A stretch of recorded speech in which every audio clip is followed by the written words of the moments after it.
Here's part 1 of your story in about 800 words. Written in simple English with third-person style, Galaxy on alert. Humans just broke the danger scale. The massive crystal dome of the Galactic Council headquarters shimmered under the 3 suns of Proxima Centauri. Inside, thousands of different alien species worked together to maintain peace across the known universe.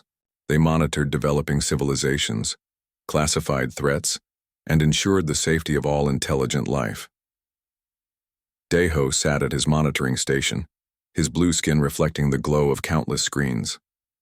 As chief threat assessor for over 500 years, he had seen everything. Or so he thought. An alarm blared across the command center. Red lights flashed overhead as technicians rushed to their stations. "What's happening?" Deho asked, his 4 eyes blinking rapidly. "Unusual readings from Sector 873, sir," replied Jinsu, his assistant. "From the Sol system, 3rd planet." Deho frowned. "Earth? The primitive monkey planet? They're barely into their atomic age." The main screen showed a planet mostly covered in water, with green and brown landmasses. Nothing special to look at, but the data scrolling beside the image told a different story. "This cannot be right," muttered Deho, adjusting the sensors. "Run the scan again." Jinsu's fingers flew across the holographic controls. "Scan confirmed, sir.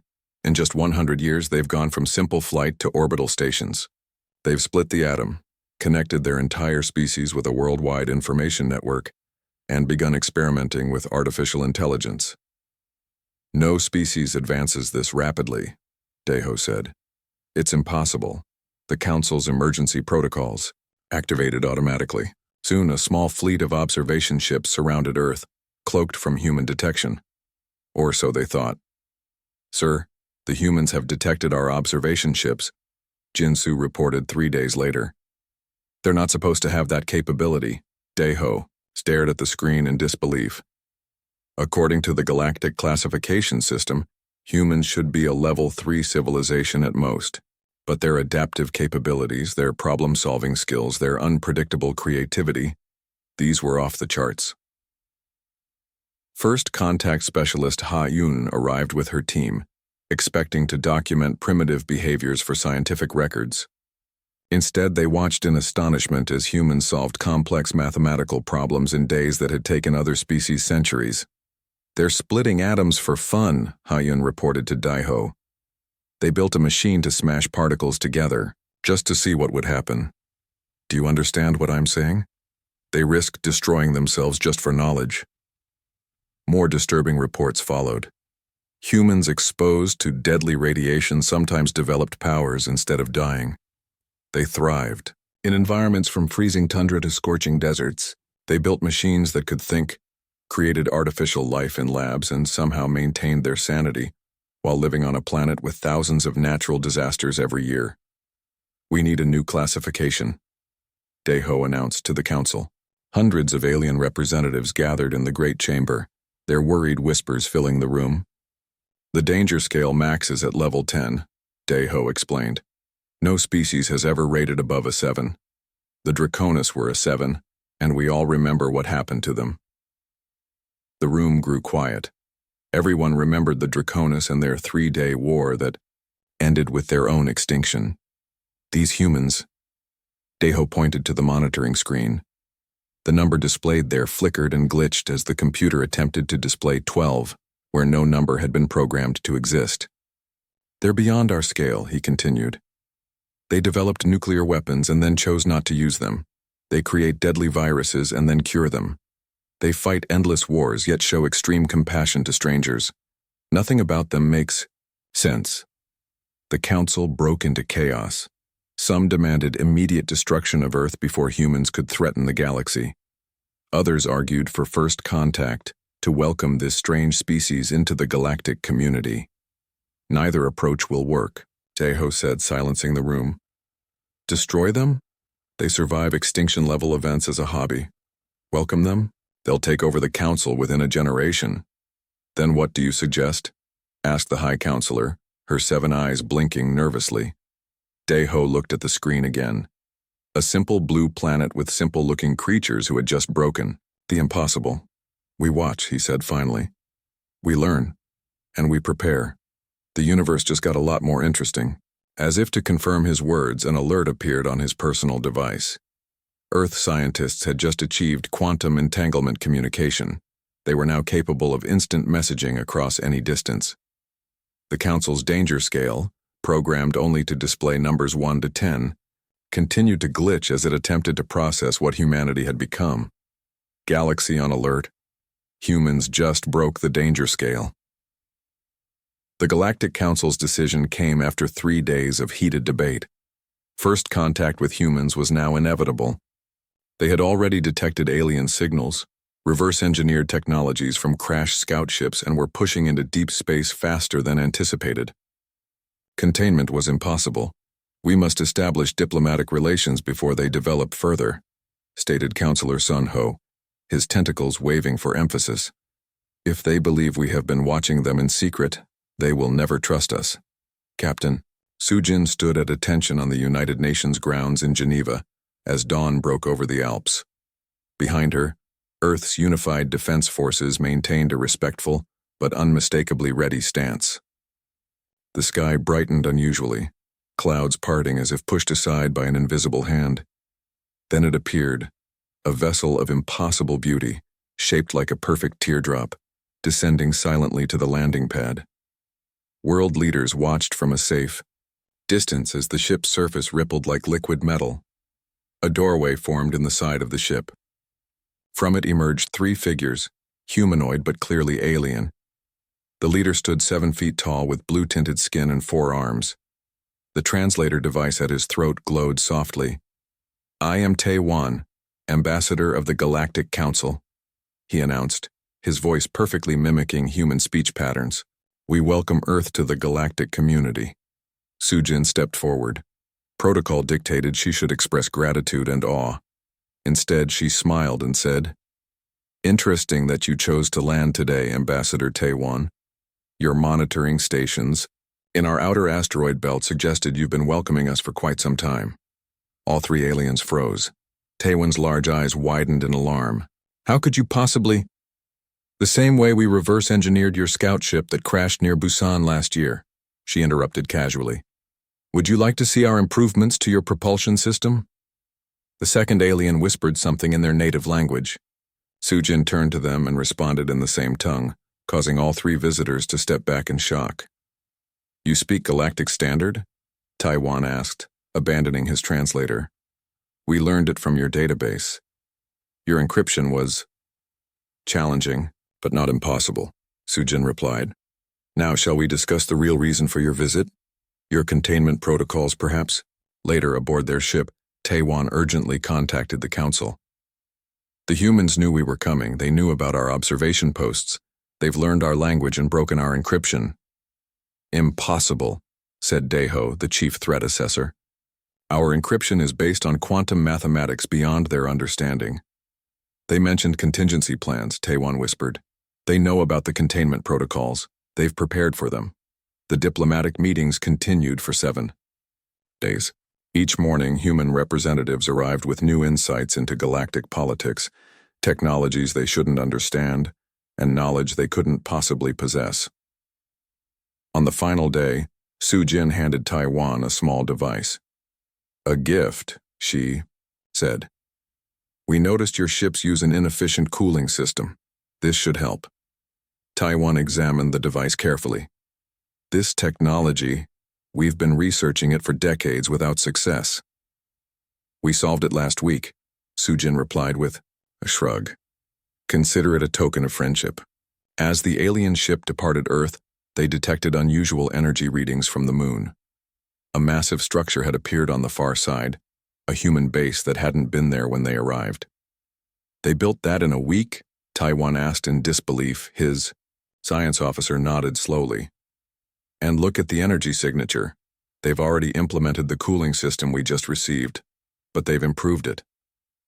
"The Council must know," Tae-wan said. "These humans don't just break the scale, they rewrite it." Back on Earth, Sujin watched the ship disappear into the stars. "Do you think they suspect?" asked her assistant. "That we've been exploring beyond our solar system for decades? That We have colonies they haven't detected. Sujin smiled. Let them wonder. The galaxy just got a lot more interesting. Galaxy on alert. Humans just broke the danger scale. The massive research facility on Mars colony hummed with activity as Dr.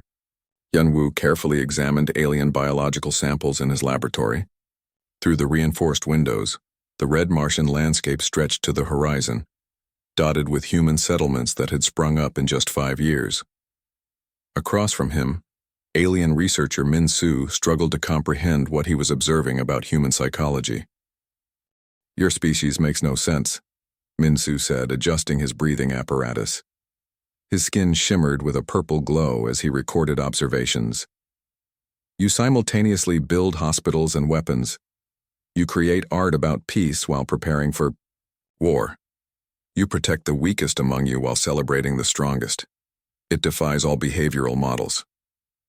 Yunwu smiled as he placed another sample under the molecular scanner. We've survived multiple near extinctions, he explained simply. Adaptability requires embracing contradictions. The Galactic Council had sent 50 of their top researchers to study humans up close. They needed to understand this strange species that had broken their classification system. Min Su's team had been assigned to Mars, where they could observe humans building a new world from scratch.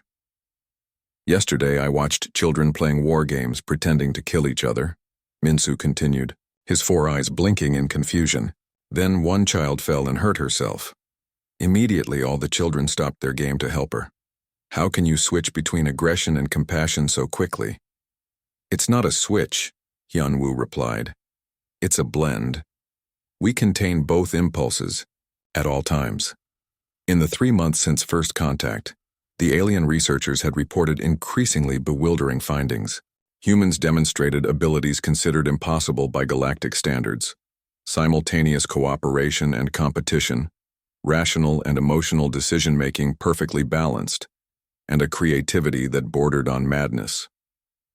Your species should have destroyed itself long ago, Min Su said.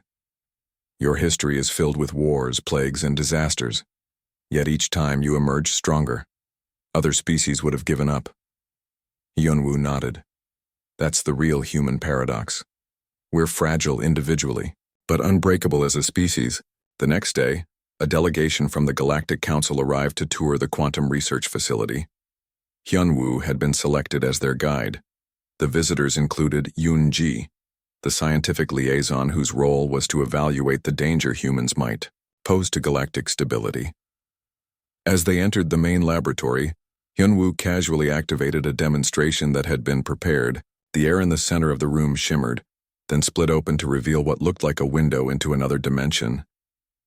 This is our work on dimensional physics, Hyunwoo explained calmly. Yoonji gasped, her skin changing from blue to white in shock. This technology is deemed too dangerous by galactic standards. You're tearing the fabric of reality. Only a small tear, Hyunwoo assured her. We've been experimenting with interdimensional physics for decades. It's perfectly safe. Most of the time, Yoonji's voice rose in pitch. You risk dimensional collapse for scientific curiosity? Hyunwoo shrugged. How else would we learn? The tour continued through labs where humans casually handled technologies that other species considered too risky to develop. They manipulated gravity, played with antimatter, and even demonstrated rudimentary time dilation. After the delegation departed, clearly shaken by what they had seen, Min Su remained behind with Hyunwoo. Your people do not fear death, Min Su observed.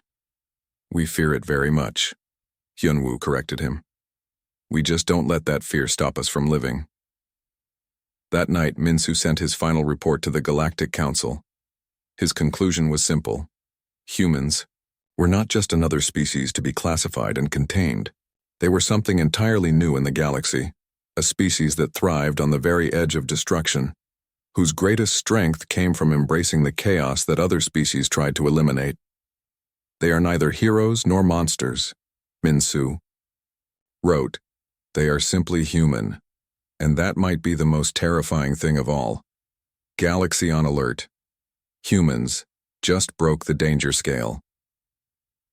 The massive battlecruiser, Horizon, slid silently through the darkness at the edge of explored space. Admiral Junho stood on the bridge, hands clasped behind his back as he watched the stars. Earth's first interstellar fleet had been deployed without the Galactic Council's approval.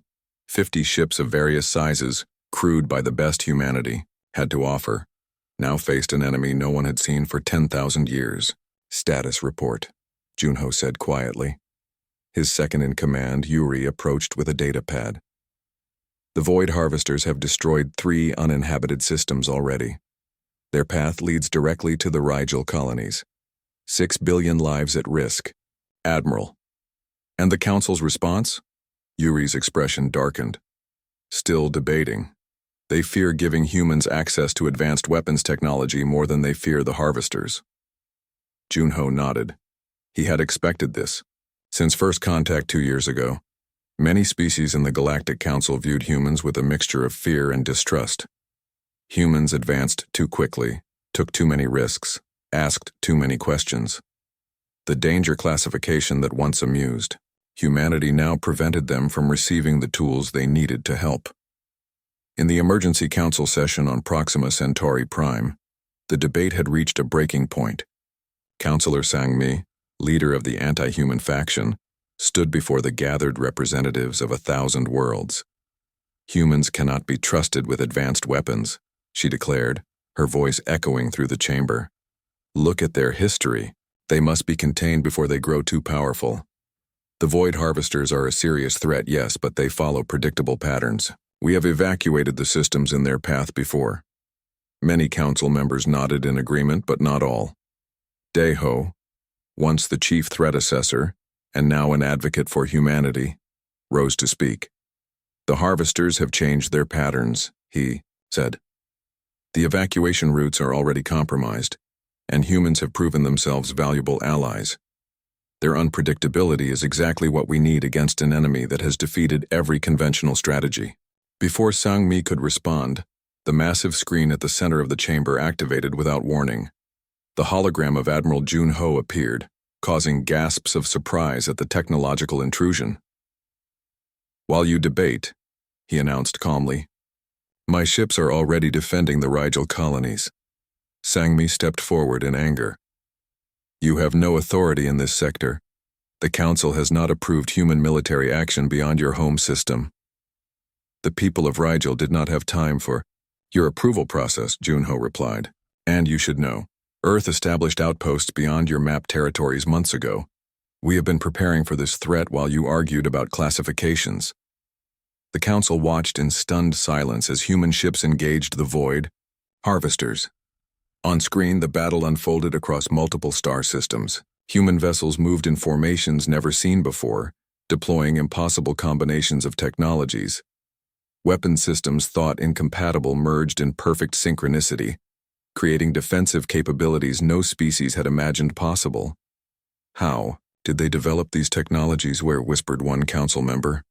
We never shared these designs with them. They didn't need our designs, Daeho replied. They needed only basic principles. From there, they created their own path. As the battle continued, the Harvesters, ancient crystalline entities that consumed all energy in their path, found themselves unable to predict human tactics.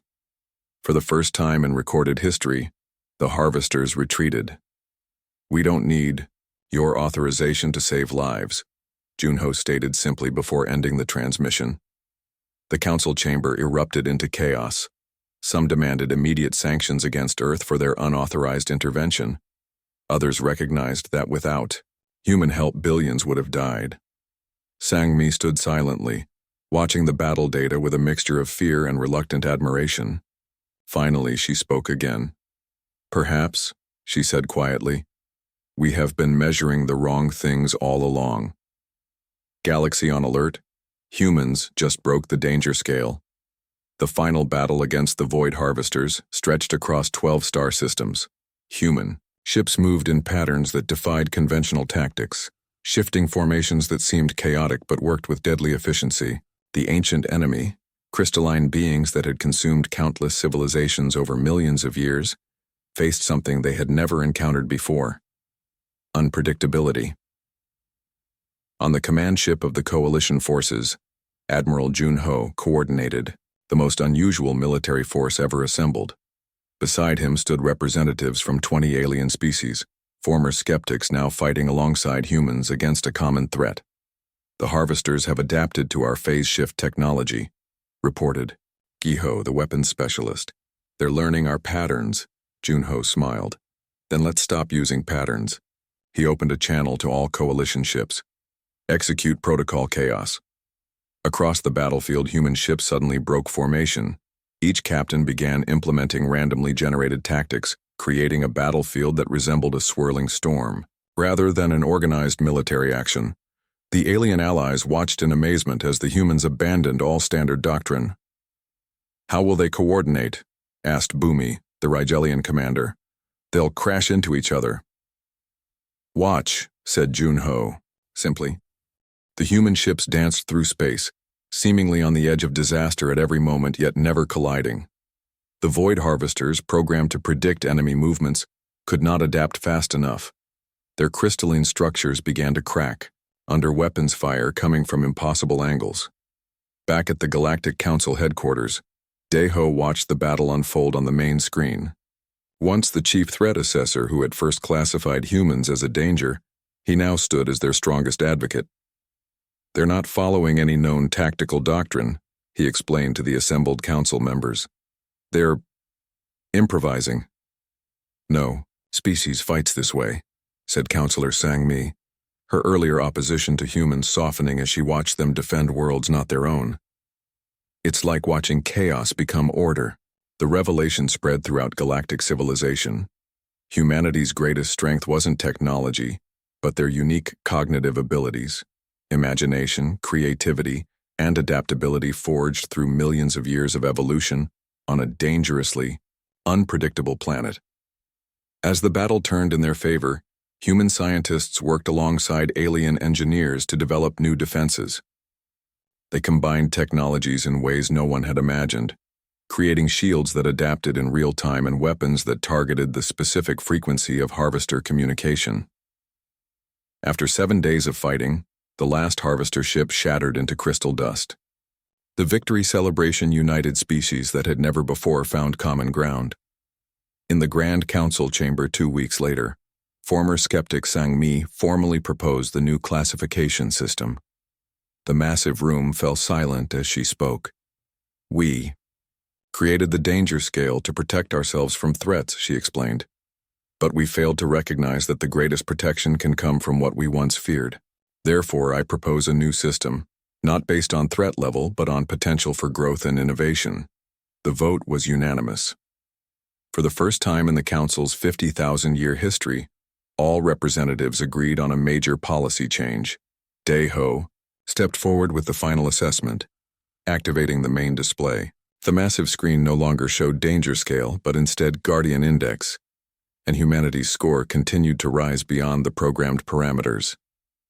Perhaps, he said to the assembled representatives of 1,000 worlds, we feared them because we recognized what we needed them to become. Admiral Junho stood on the observation deck of Earth's new galactic embassy, watching ships from hundreds of worlds coming and going in peaceful trade. Beside him stood Sang-Mi, now Earth's strongest ally on the Council. Your people still confuse me, she admitted. You create weapons of unimaginable power, then work tirelessly to ensure you never need to use them. That's the human way, Junho replied. We prepare for the worst while working for the best. The galaxy is safer with humans in it, Sang-Mi said, finally understanding the paradox that had once terrified her. Not despite your dangerous nature, but because of it.